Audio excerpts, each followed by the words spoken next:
Adventurous kids explore with education and learning what a wildlife is in the Everglades. I want to explore the Museum of Discovering Science. What plants do butterflies like? I want to know about Key West. Adventurous kids, learning and fun.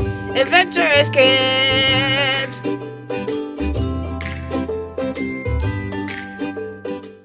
Today we're going to tell you about sand art. Have you ever played with sand at the beach or in a sandbox? It's soft, squishy, and fun to shape, but did you know that sand can also be used to make amazing art?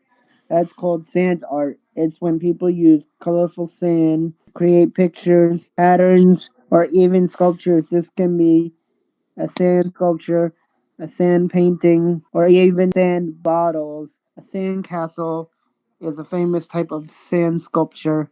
It looks like a tiny building, often a castle. This fun art form first became popular in Hawaii. Sometimes artists fill bottles with layers of different colored sand to make beautiful rainbow designs. Other times they use glue and stencils to make sparkly sand drawings on paper. the main things you need for sand are sand and water. You can find lots of these on a sandy beach or in a sand pit. Beaches with tides often have sand that is not the best for tall structures.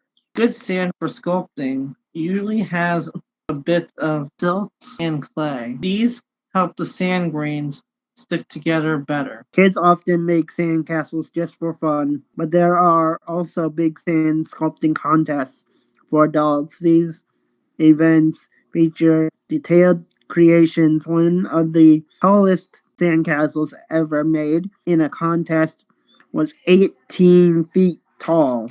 Wow. Imagine how sand and water that took. A different kind of sand castle is the drip castle. To make one, mix sand with water until it's very wet. Then you let it drip from your hand held high. Some people call this dripping. When the wet sand lands on the other sand, it creates cool, unique shapes. Sandcastles have a long and playful history that stretches back thousands of years. While the exact origins are unclear, some historians that ancient Egyptians may have used sand models as part of architectural planning.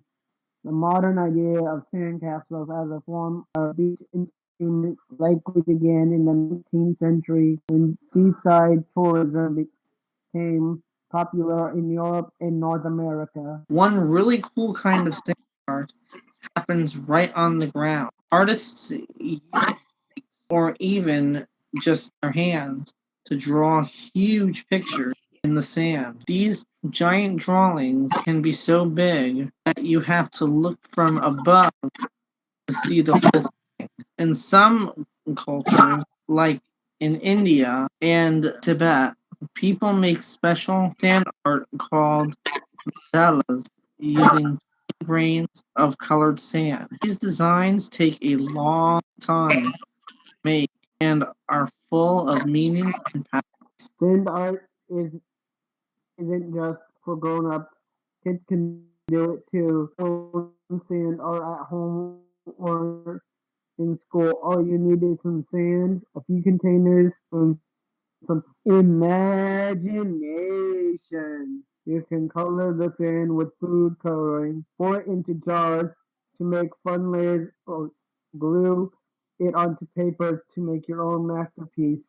The best part, there's no right or wrong way to do it. Just have fun and be creative. So next time you see sand, don't just think of digging or building castles. Think of the awesome art you can create with a little bit of color and a lot of imagination. Sand can become anything truly magical. Thank you so much for watching, This Adventurous Kids episode.